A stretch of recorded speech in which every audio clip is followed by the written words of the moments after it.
recording and take us through the presentation. So we are participating in what's called the Summer Food Service Program, which is federally funded and overseen by the USDA, the US Department of Agriculture. This program is state administered through the Vermont Agency of Education. And so we are accountable to the Vermont Agency of Education for documenting that we are complying with all the regulations of the program. The purpose of the program is to provide meals to students when school's not in session. And the program is structured in a way that has sponsors. And so the sponsor is the Winooski School District.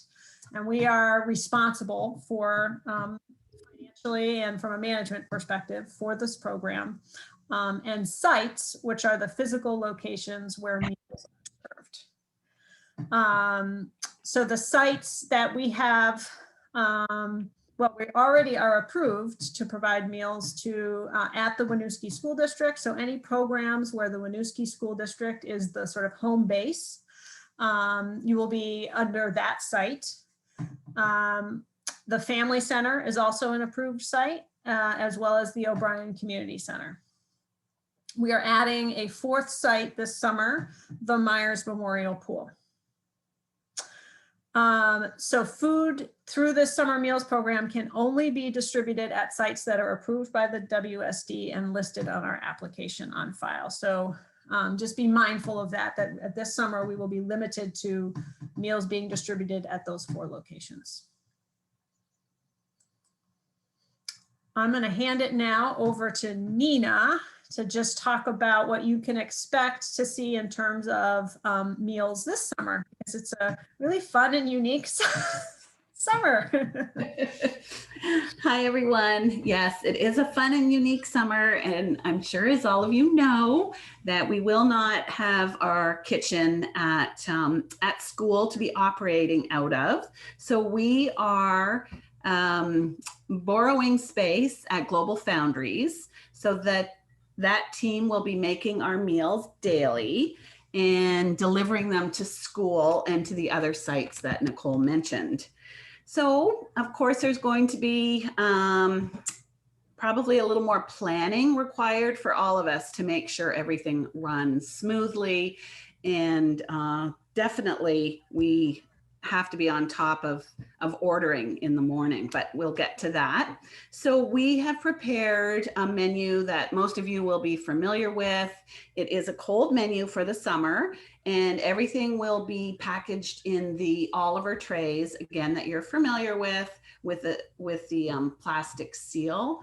We are unfortunately not going to be able to use compostable containers because of the transportation time.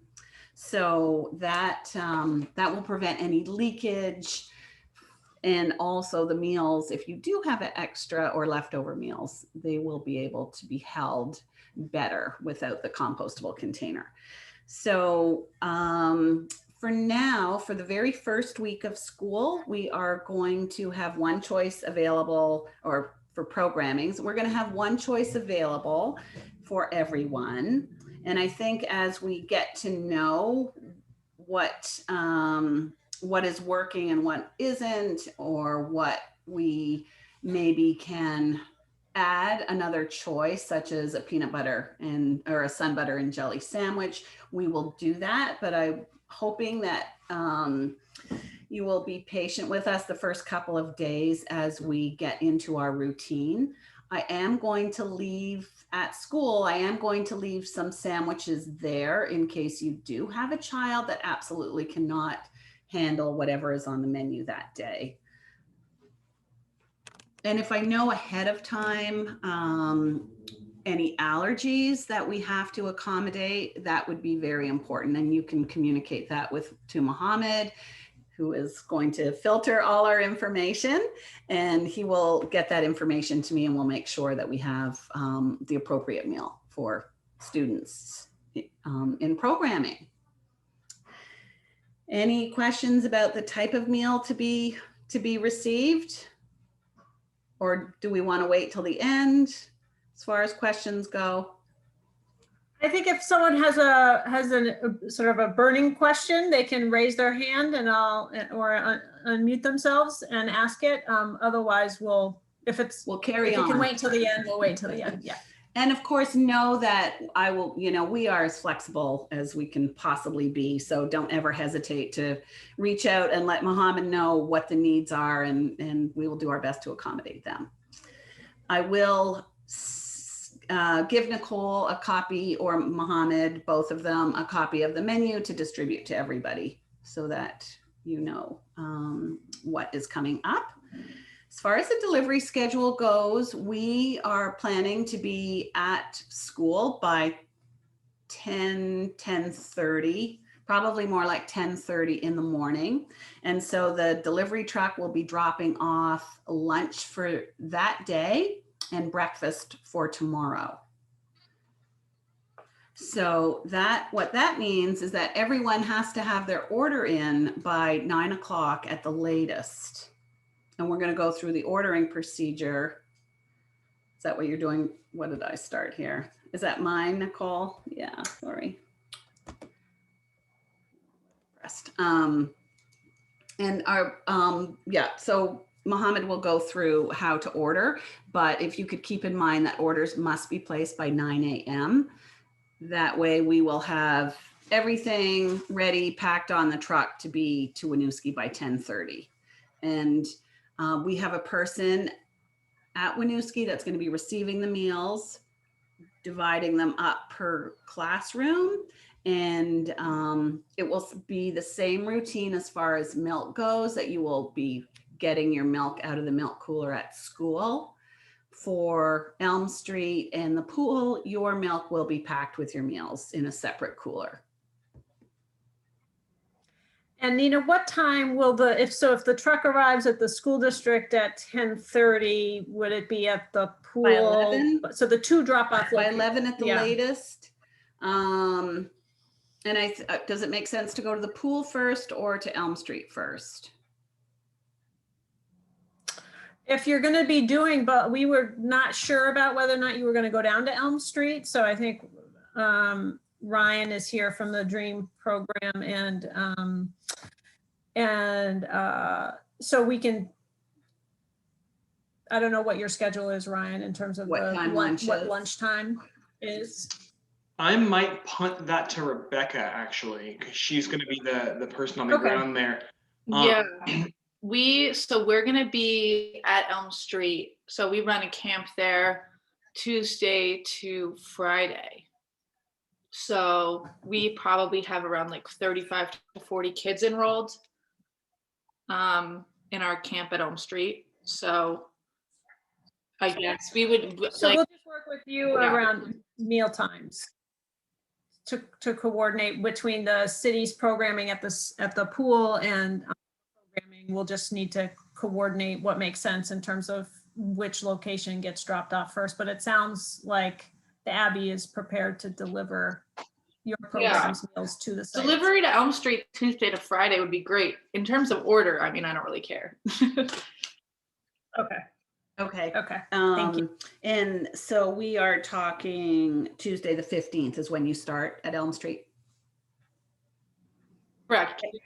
I think they might start a week earlier, but we're not starting our program. Our programming officially starts at Elm Street Tuesday the 16th. I'm sorry, Wednesday the 16th of June. Okay, but we will start on the 22nd. Yeah. Okay. Yeah. Perfect. Yeah, first week we need to take a week off between school ending and this program starting. So. Okay. So everyone away from Winooski School should have a refrigerator to store meals once they're delivered. So we will be delivering them in coolers. And of course, the sooner they go into refrigeration, the better it is food safety wise. So we want to keep cold foods cold, and that's at 41 degrees or less. So we expect to be in transit for half an hour, and then a drop off, and then another short time before it gets to the pool and to Elm Street. So we will have the meals on ice or on ice pillows as we transport them, but it's always the best, of course, to refrigerate them as soon as possible. Okay, so the adjustments in the number of meals delivered and the number of meals ordered. Is that my piece? Just to reiterate how important it is to get the order numbers in. I think you've already sort of referenced that, and that if you have leftover, we'll address this later too, but that leftovers can be taken into account as you adjust your order numbers. But that, do we have an order form? I'm sorry, I should have probably had one to show. Maybe by, Melissa and Mohammed are working on adapting the Abby's current form that's used in the school for the school-based programs. And Mohammed has developed a spreadsheet for the offsite programs to put their orders in so that he can then put them into the Abby spreadsheet. Do I have that right, guys? That is correct. I will be reaching to anybody offsite with that spreadsheet for them to fill out to get their orders. And I hope I can find all your email address via or from this Zoom link already. It should be there. So no worries. You will hear from me very shortly.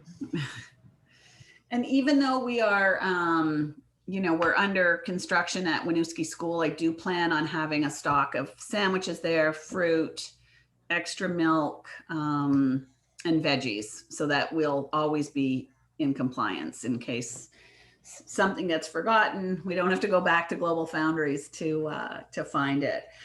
It is really important to order the correct number of meals. Only meals served to children are reimbursable by the USDA. So anything that is left over is supposed to be used the next day.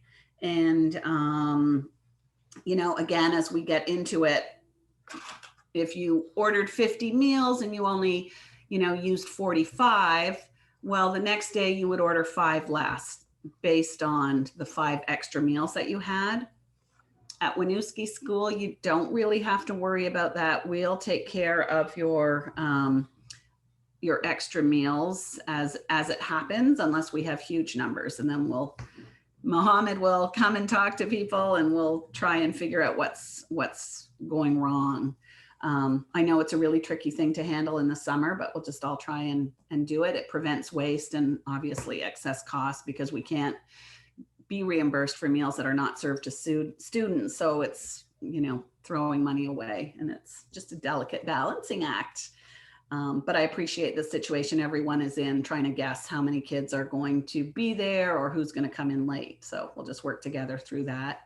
As far as field trips go, we absolutely need to know in advance when field trips are happening so we can have meals there the day before, because we won't be able to get them there for trips leaving at 8 o'clock in the morning. So we will drop off those field trip meals the day before, and those will have to be refrigerated overnight.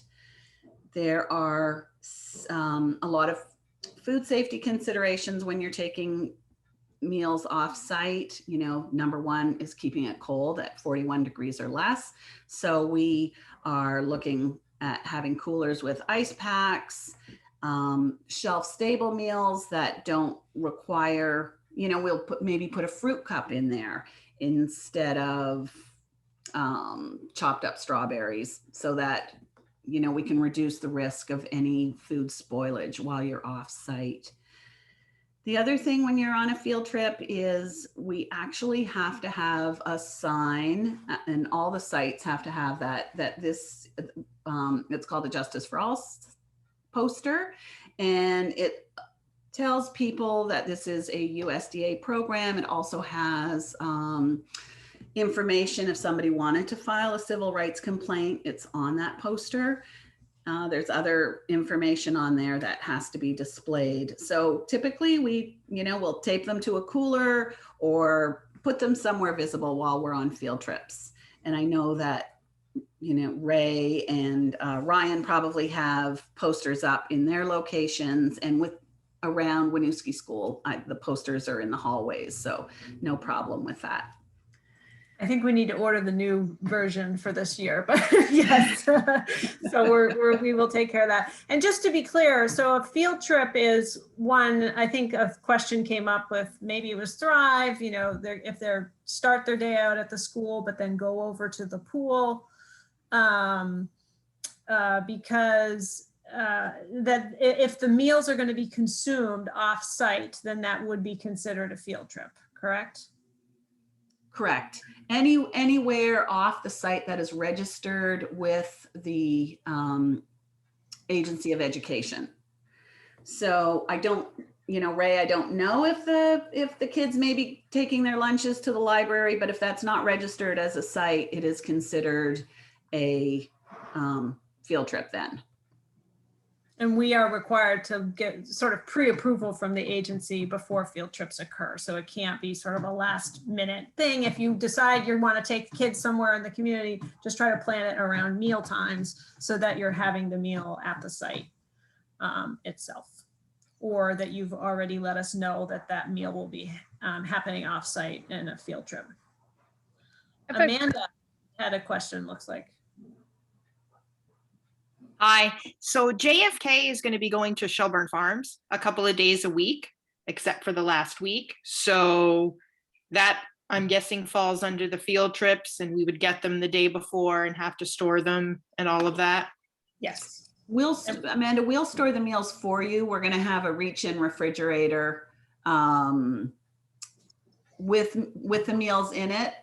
And then, you know, we'll pack them into a cooler the next morning, because we will have, Linda will be there on site, Linda Russell. Everybody knows her, I think.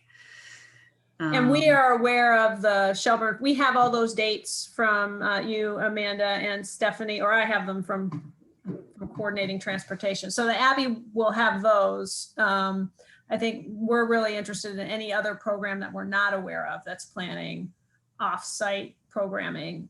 Just a reminder that we would need to know about that in advance. Okay, thank you.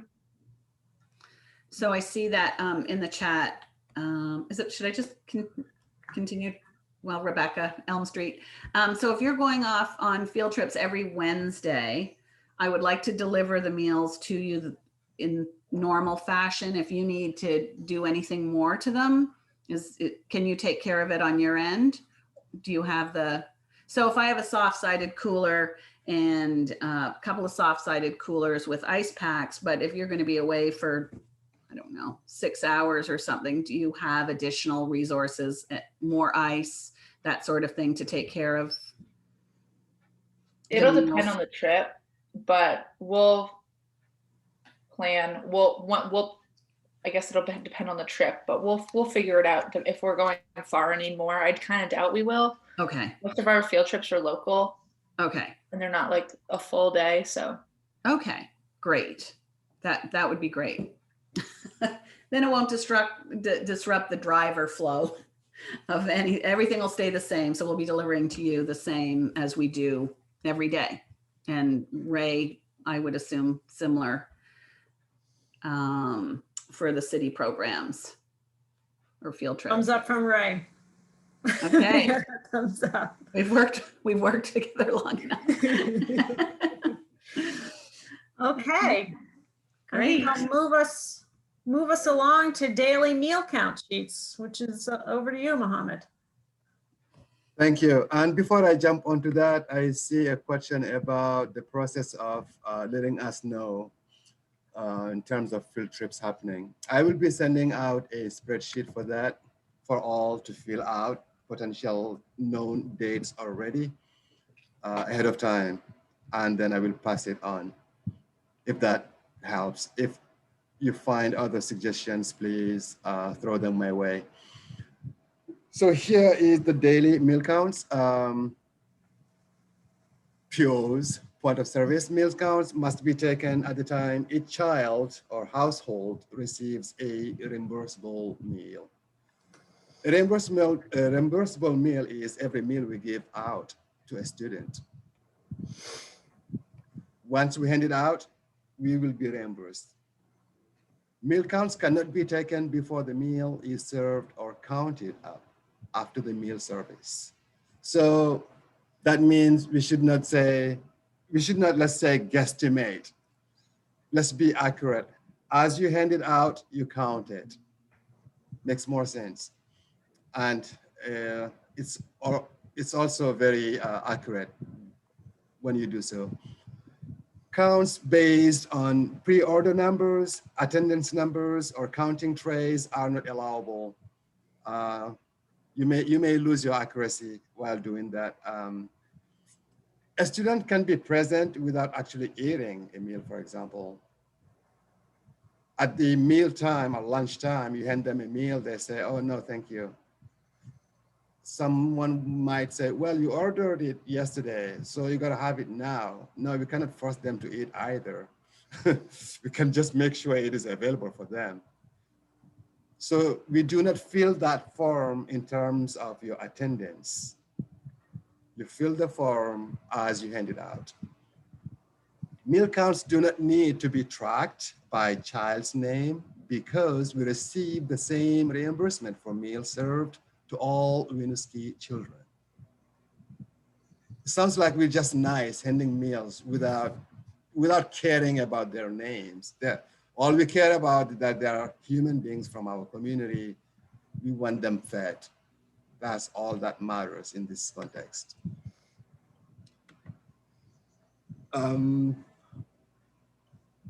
I did move it forward a slide. Yeah, I got it. Meal counts must be maintained for each meal type. We have different types of meals, a variety. Like Nina mentioned earlier, she will be sending out a form ahead of time that will you know about the menu. So from the menu, you will see the difference in meals. Site must be able to account for each meal, especially as they have different reimbursement rates. And this, I think, speaks to the reimbursement rate for breakfast versus lunch. So you'll need to have a different count sheet for the breakfasts that you provide and the lunches that you provide, because we are reimbursed at different rates. So you can't use the same sheet for a single day, for example.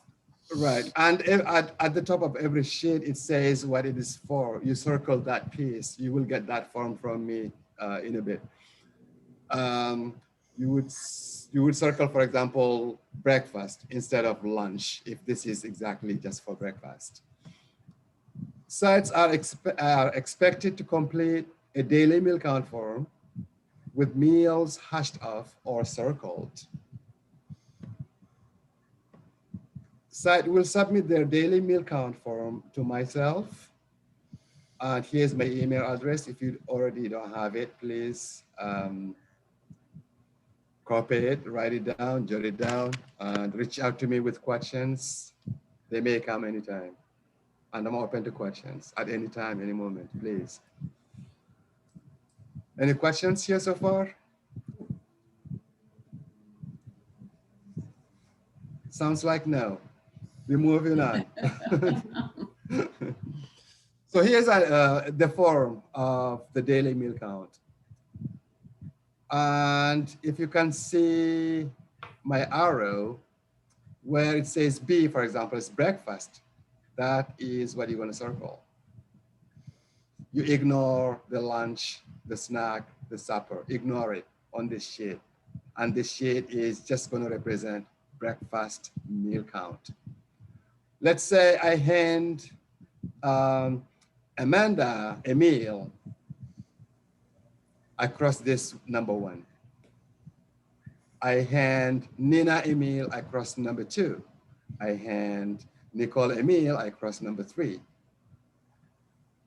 And all these numbers actually are accurate, they are in order. So wherever you stop, that should be the number of meals you have provided for that breakfast on that day. Any questions here so far? Sounds like no. Second, meals served to children. Underneath here, if a child or a student, I don't usually call them children, sorry, but the form says so.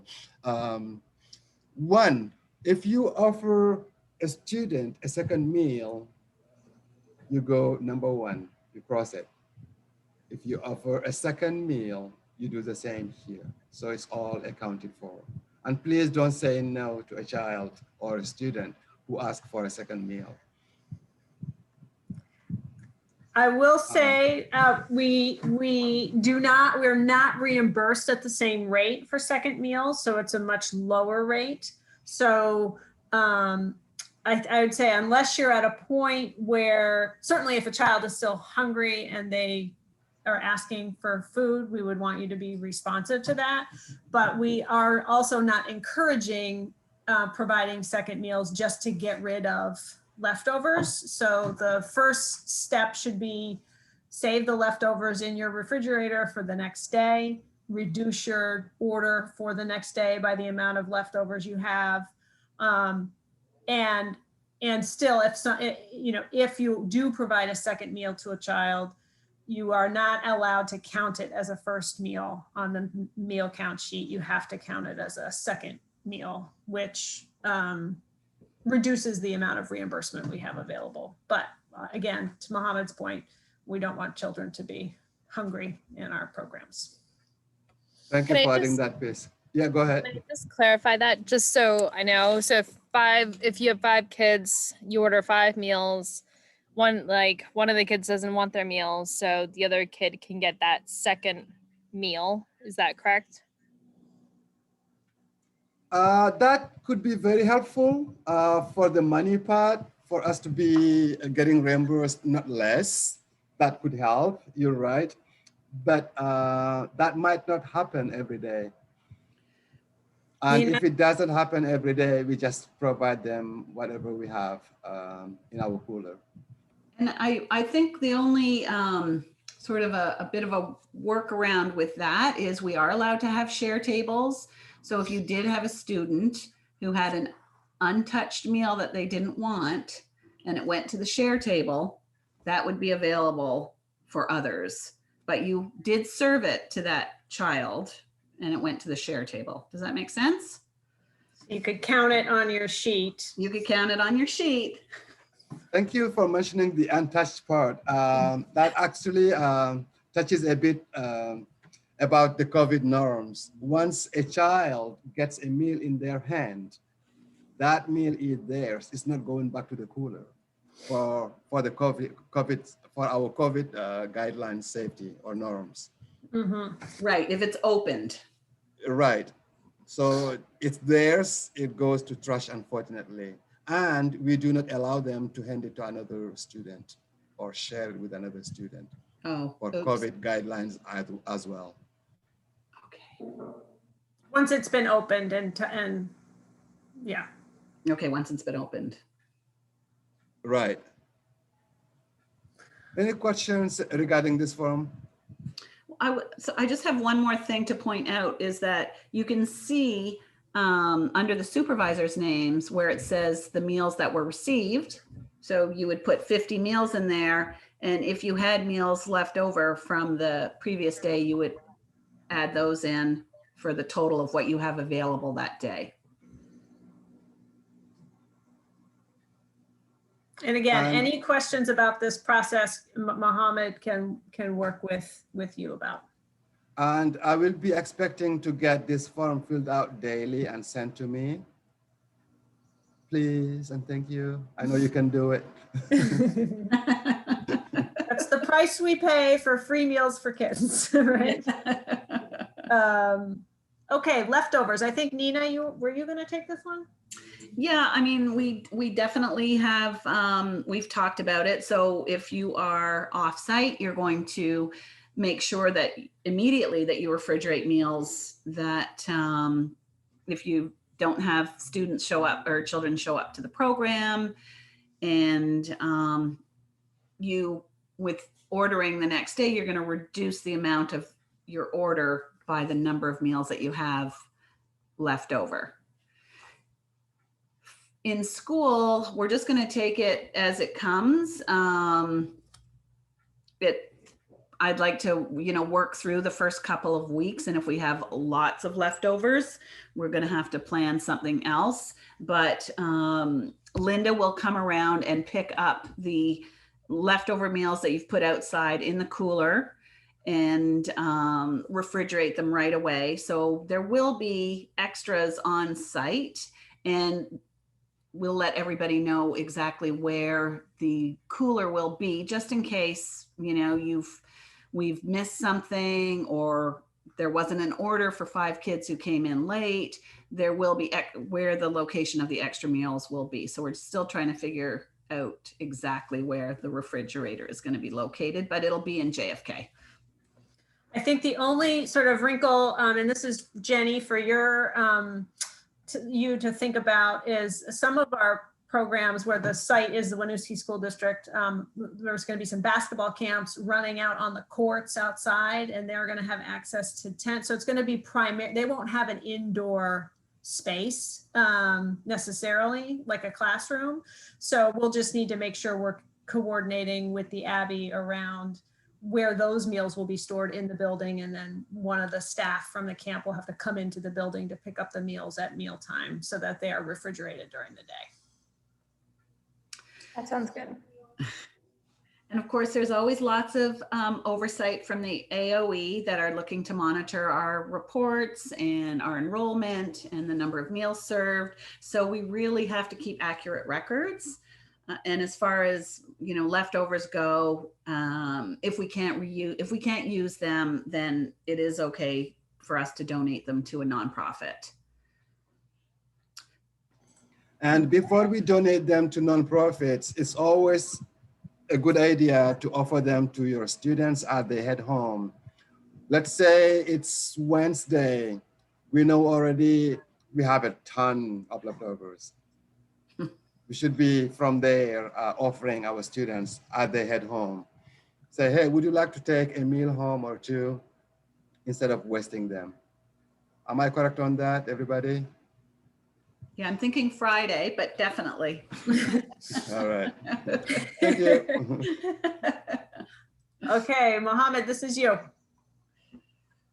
Oh no, this is Nina. I'm sorry. You're the next slide. My apologies. Okay. It's all right. And yeah. Okay, so following food safety rules, that we're using gloves while we're serving students. They're not supposed to come and touch the meals that are in the cooler. We'll have one person in the program handing out the meals, and they should have gloves on and or serving utensils such as tongs. I think everything will be, you will not need tongs to serve, but everyone should have gloves on hand. Again, when we're handling food, we like to have our hair pulled back, or, you know, a restraint like a ponytail. We wear hats and hairnets. Nobody's expecting anybody to wear a hairnet, but anyone with long hair should have a hair restraint while they're handling the food. Of course, keep cold food cold, 41 degrees or less. We're not going to be serving hot food this summer, so that won't be an issue.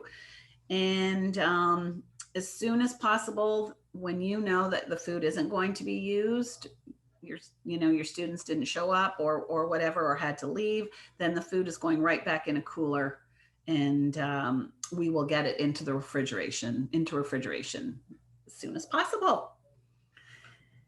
Nina, we got a question about gloves. Will we be providing them to every site? What have we done this year in? Well, the school district has had gloves galore in every classroom. Teachers have had that. I don't know that we would be providing gloves to the DREAM program since it's not one of our programs, but I'm happy we have a serious stockpile of we're good on such things. Okay, great. Okay, great. And I'm assuming City also is flush with gloves. And If you need gloves for your program, please let Mohammed know, and we'll. Yeah. Shade Across will provide our own. Okay. Hey, thank you. Thank So to add on, this Okay, is Mohammed. quite similar to most of what Nina has gone through already, the COVID precautions here. She already mentioned once a meal is open, it's gone. And that meal should not be offered to another student or child or parent. It's gone, garbage. And most of this is common sense. For having us already gone through the pandemic until where we are, most of it is common sense. You offer a meal while you as a grown-up adult are wearing gloves. A child or a student doesn't get to come to you, close to you, even to get the meal from you. You as a staff in a classroom, while serving the meal, you grab the meal from the cooler, you walk to the student table and make sure you yourself have wiped up the table beforehand, or some staff or teachers always have students do that part first. They wipe their tables, Chromebooks away, nothing on the table. It's just your tray or your meal is coming, and that's all you have at your table at that time. It's only at that time that students are allowed to take their mask off as well while eating. When not eating, you should have your mask on. Once they are eating, they go one at a time to the trash can, garbage can, and toss the rest away. Please pay attention for us students not to be sharing food. I mean, they do ask each other, oh, can I have that banana? Can I have that apple? And such. We are responsible to not let that happen. Once they are done, they wipe off their tables as well. It's clean and gone. Anything else about COVID? If anybody has a question. They don't come to you, you walk to them with your meal. And remember that the time you count as well from the previous form you have shown. I handed a meal, number one, gone on my form. At the same time, if you have no questions, we're going to move on to site visits and monitoring. It sounds like I will be very mobile, going here and there, coming to you guys. Could be daily, could be announced, could be unannounced.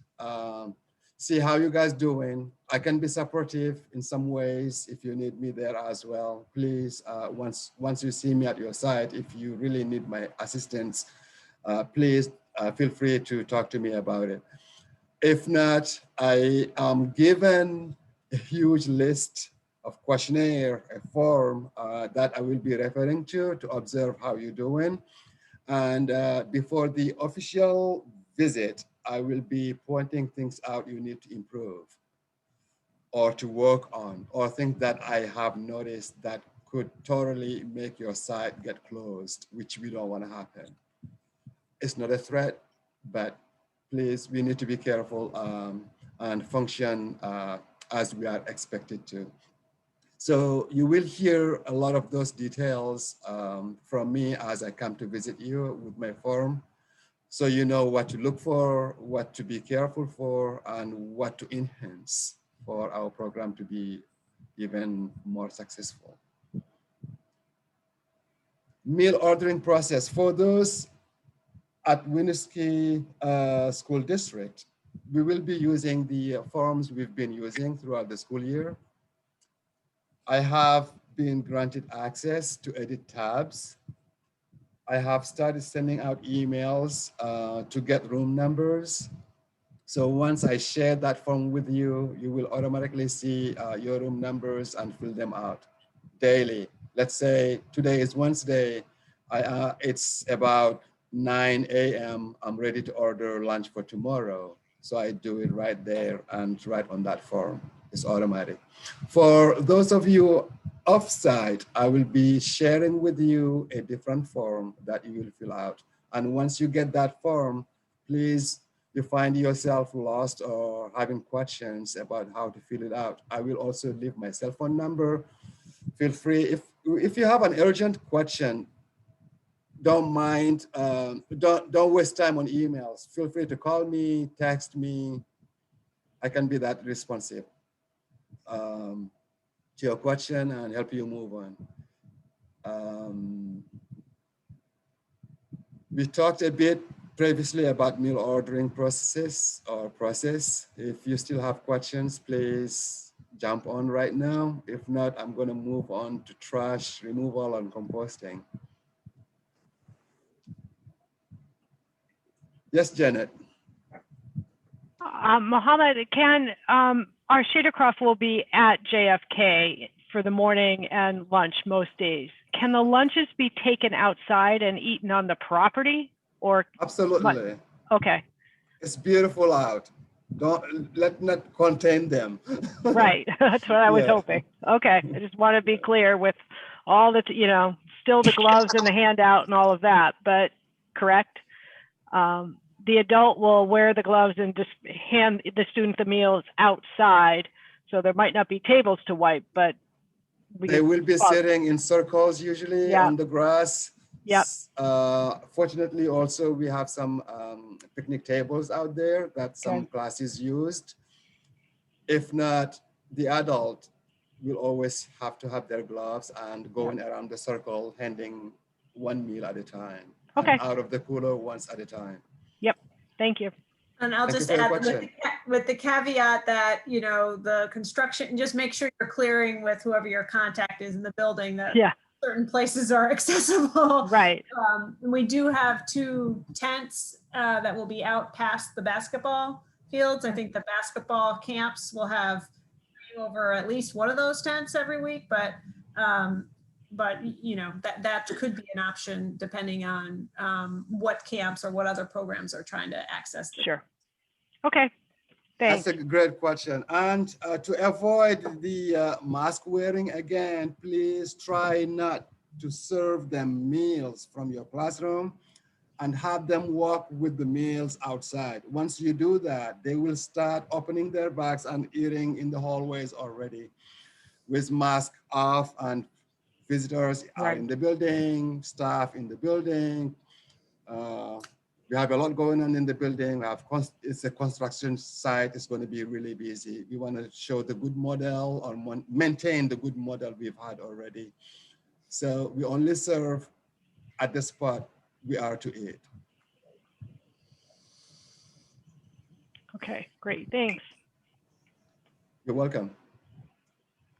As for trash, we just mentioned eating outside. There will be bins all around where things will be put in. Every site, from my understanding, will be taken care of their composting and removal from their whatever contractor they have dealt with. Am I correct on that, Nicole? Yeah, so you are responsible for your own trash and we won't be traveling around at the end of every day picking up. This is particularly for folks who are off-site, picking up trash from meals. So have a plan for how you will dispose of meal waste at your physical location. So the next one is how to handle unauthorized adults trying to eat meals. That could happen at every site, actually. Let's say you are the site supervisor, you have staff that came to work with no breakfast or lunch. It happens. Sometimes you just forget, or you're running late from home and you didn't get a chance to do that. Unfortunately, the way we're nice to our students, we unfortunately cannot be that nice to staff. Not that you are not doing amazing work for our children, but you're just not a part of that. We apologize. We wish we could give you meals as well, but it's just not allowed. You forgot your lunch or you forgot your breakfast, ouch, just act like Mohammed. Roll that day until you get home. It's unfortunate. Sorry to hear that, or to say that, but that's what it is. Any questions on that? Staff? Thank you, Mohammed. And for people who will be potentially delivering meals to families, it can be tricky.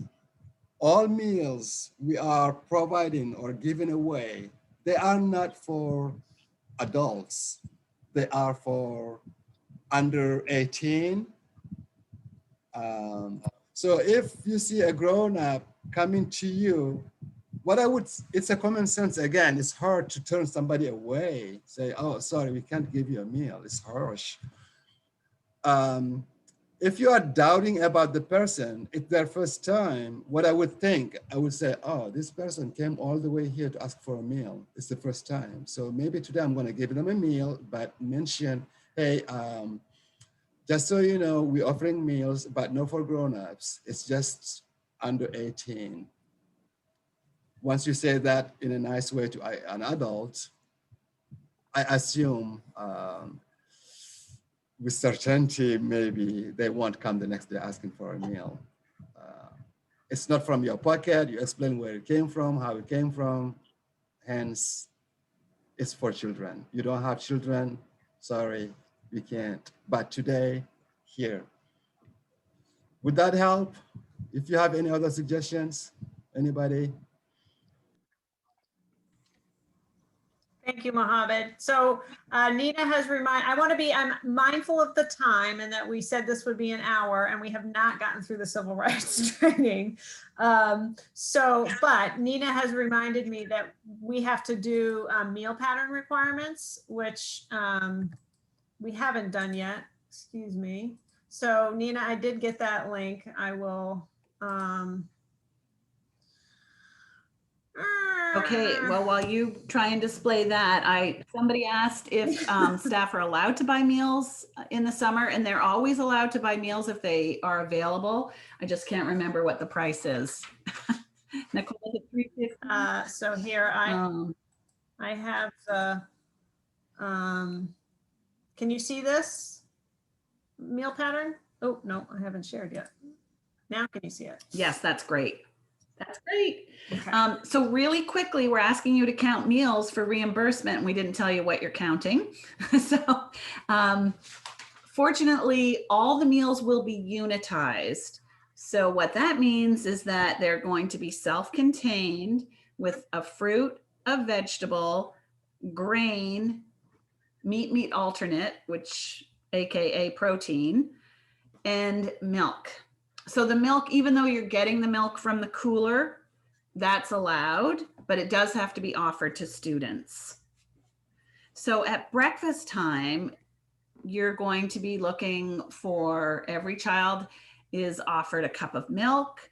The meal itself will have half a cup of fruit or vegetable, and most likely it will always be in the form of a juice because our kids like to have juice in the morning. And we do usually either a bagel or a breakfast bread, like a banana bread or a cinnamon bread, or a bowl of cereal. So that will take care of the grain component. And that's all we need to worry about at breakfast. And then for lunch, I don't know. Can you scroll that down a little bit, Nicole? Oh, sorry. Yeah, that's okay. And I'm sorry, just back to the breakfast bread. It is, you only need one. Can you, let me just, so at breakfast time, you actually only need like one slice of bread or half a bagel. We never do that. We always give 2 full servings of grain at breakfast time. Just saying that so that there's no confusion. So lunch, a cup of milk again that we have to offer the kids. And we have chocolate, no fat milk, and we'll also have 1% white milk. If anybody needs a different milk, can you please let Mohammed know? And he will let me know. So we have 3/4 of a cup of fruit and vegetables. And typically we do half a cup of vegetables and 1/4 of a cup of fruit at lunchtime. Even though the meal pattern calls for just 1 grain serving, so that would be like a slice of bread, we always do 2. So look for that in the form of a sandwich or a flatbread or flatbread sandwich, tortilla chips, corn tortilla chips, that sort of thing will amount to 2 servings of grain. And then a meat alternate, which is 2 ounces, and that can be in the form of hard-boiled eggs, could be sliced turkey. There will be no pork products. You can reassure all the kids that there is no pork in anything that we serve. There is yogurt, salad, cheese sticks, salad with turkey on it, perhaps, sun butter. All those would fall into the meat alternate category. So that's what you're looking for when you hand out the meal, and then you can count it. Thanks. Thank you, Nina. Thank you for that catch. So for those of you who can stay for another 10 minutes or so, we will take it through the civil rights portion of the training. If you're unable to stay because of another commitment, we do have that training recorded that I can share with you.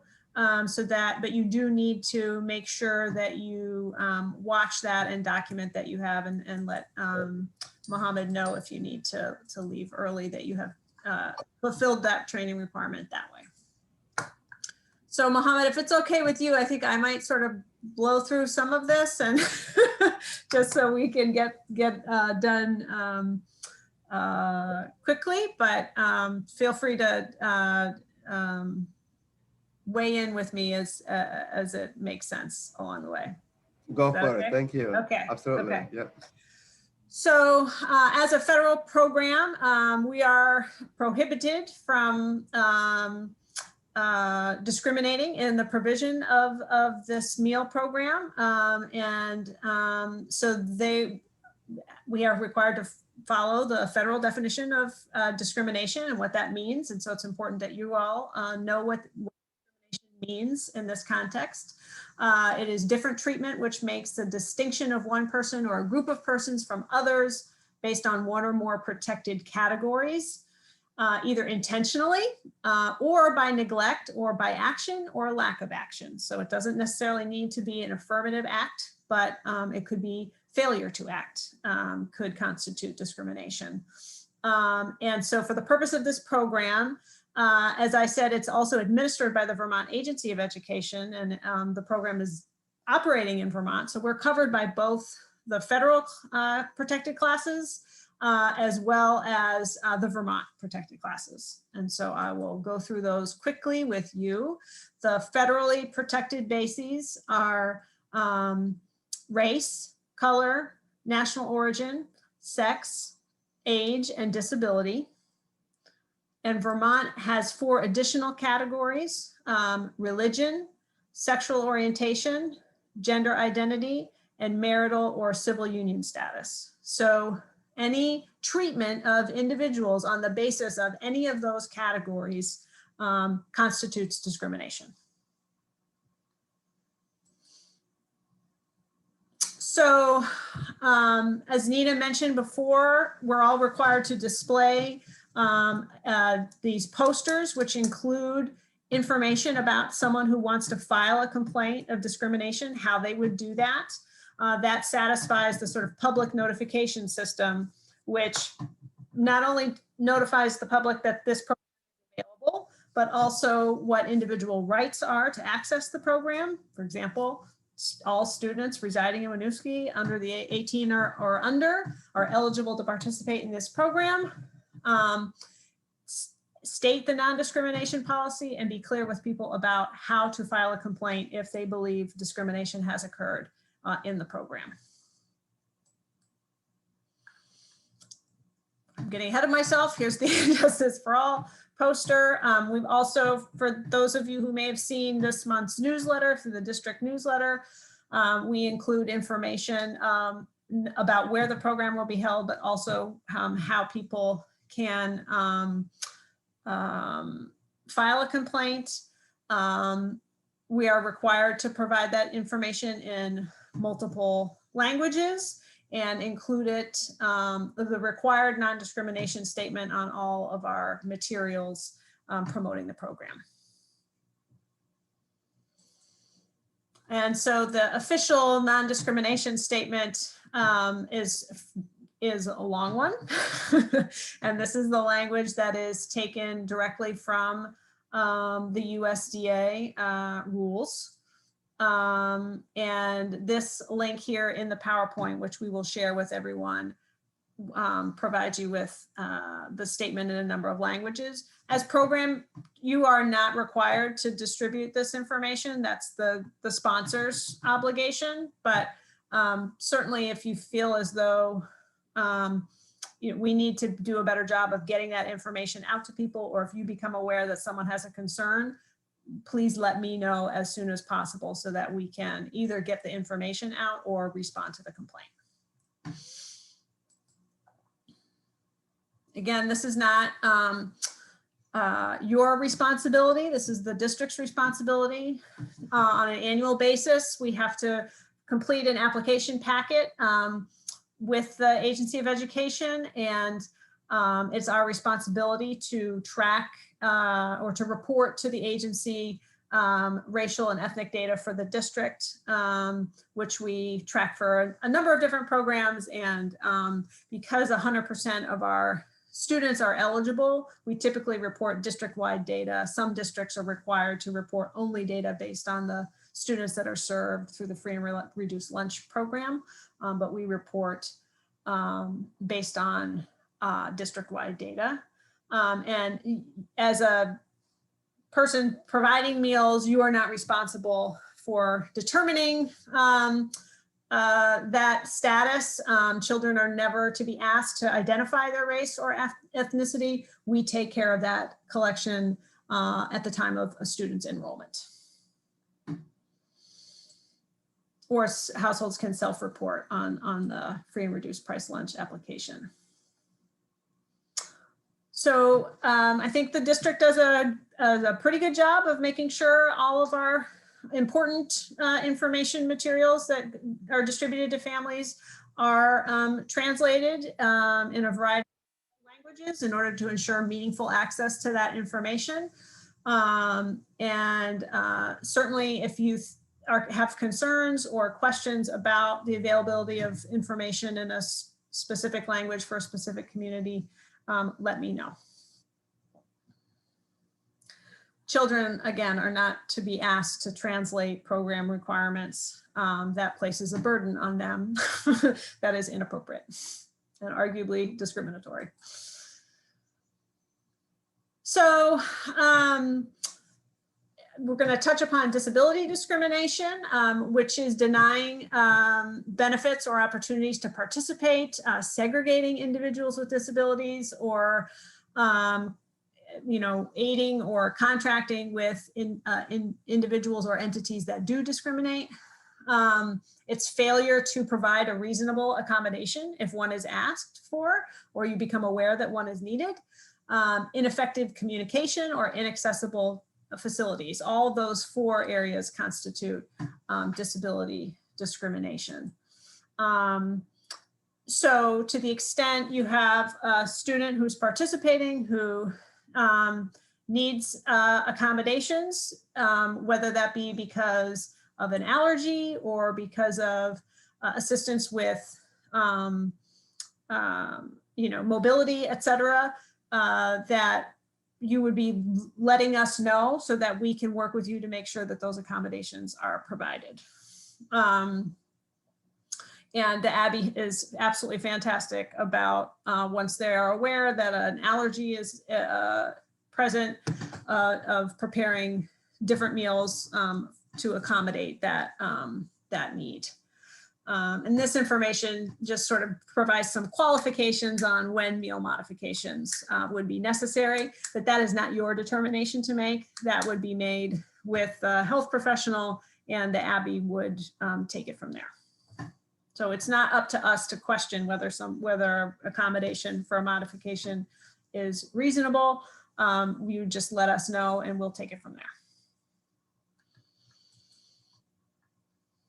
More information, food allergies, many do fall under the definition of a disability. And so it's important that we both seek that information and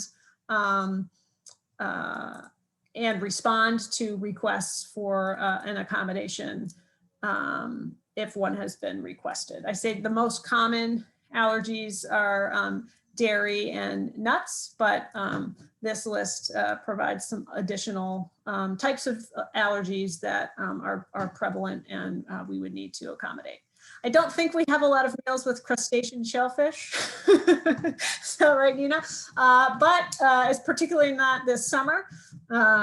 But in any case, it is not uncommon for us to receive information about a child with a dietary allergy that we need to accommodate. And that's not an issue at all.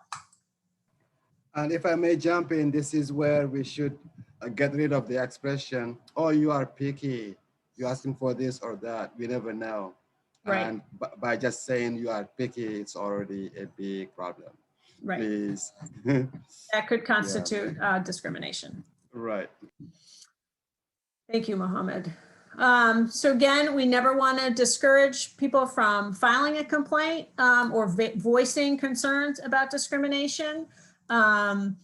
We are obligated to submit any complaint to the USDA, and we have an obligation to do that. And we want to encourage people to directly file their complaints with the any complaint that's given to you, whether written, verbal, or anonymous, should be forwarded to me. I'll record it and forward it to the USDA. So even if it's just picking up the phone and calling Mohammed, letting him know what happened, Mohammed will let me know, and I will file that complaint. And again, the statement and the materials that we put out give instructions on how an individual could sort of bypass us entirely and file their own complaint. So again, we are monitored on a regular basis to ensure compliance, to ensure we have the most up-to-date and Justice for All poster, which we will be ordering before the Summer Meals program launches, to ensure that every person has received this training. You have to go through it at least once a year. So even if you've done this, a year ago, 2 years ago, it's an annual training requirement. And if you've gone through it this summer, you don't have to do it again this fall. If there are complaints about a specific site or a specific program, they may do a special site review and visit if there are concerns about persistent non-compliance with the rules. And we have to respond if there's been a finding of discrimination. So I think, a lot of it gets back to how people treat other people. And so, the best way to have that occur is to be, have good customer service, treat people like, as Mohammed was saying, if an adult wants a meal, you can explain to them in a nice way why that's not available to them. Sort of seeking to limit and avoid confrontation and conflict is really important. See people for, as the human beings that they are, and try to figure out how to treat everyone the same way, and be clear in your communication. And that can go a long way, but doesn't always address instances of discrimination or conflict. And if either of those occur, just making us aware as soon as possible is important.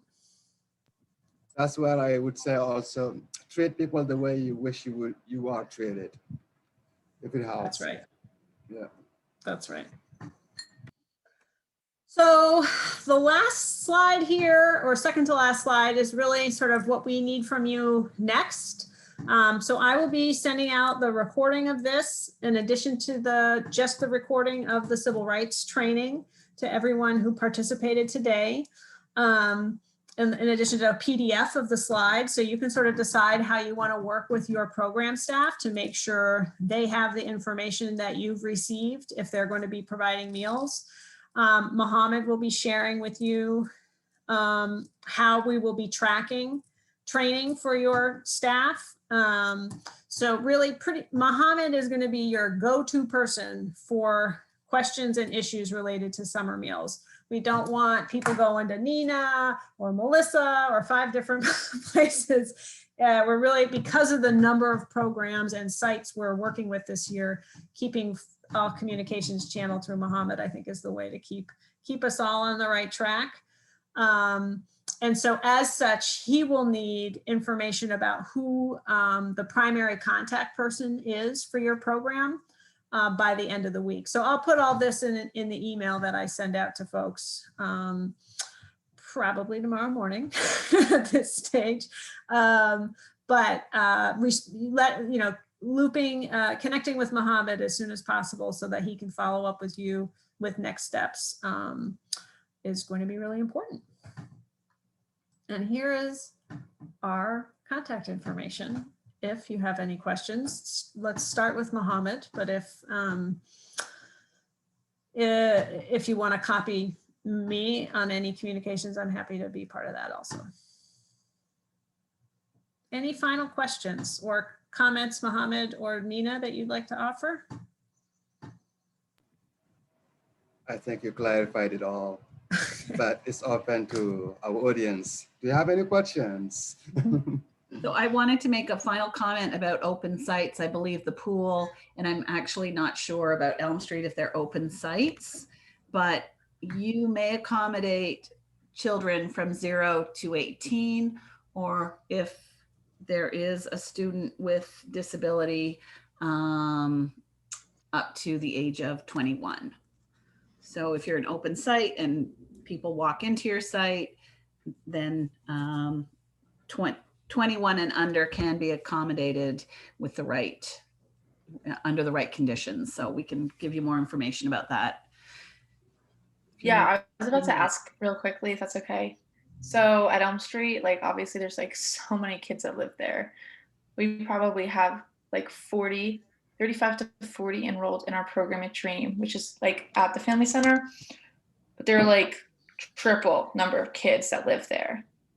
0 to maybe even quadruple.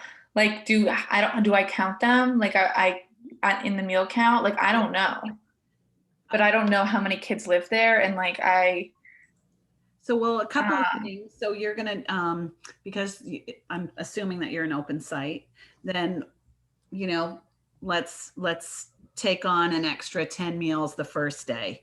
And if you need more than that, we'll go from there. You can always under order the next day if more children showed up, or if not enough children showed up. So order more than you think your first Tuesday. That's what I would recommend. Right. But I just sort of emphasize, like, I'm not responsible for those youth. Like, they're not in our program. So maybe you're not an open site then. Yeah, no, I don't think it's not good. So we are also, at the same time as all this wonderful programming is happening, we're also distributing food into the community every Wednesday. Yeah. And so most of those households will have, if they have children, have access to 7 days worth of breakfast and lunches. They will be delivered down to the family center every Wednesday morning. And so I would encourage families, if they're not in your program, that they should be seeking to get the meals on Wednesdays. Yeah, does that help? Yeah, and every child can get a box of food and a gallon of milk. So, and those will be there on Wednesdays. Same with at the pool and the school. No, the pool is not a Wednesday distribution site. The O'Brien Center is. Oh, the O'Brien Center. It's the same 3 sites it's been all year. Okay, so thank you all for being here. Thank you to Nina and Mohammed. I'll be following up with all of these materials. And if you have any questions whatsoever, please let us know. Thank you. Thank you. You all.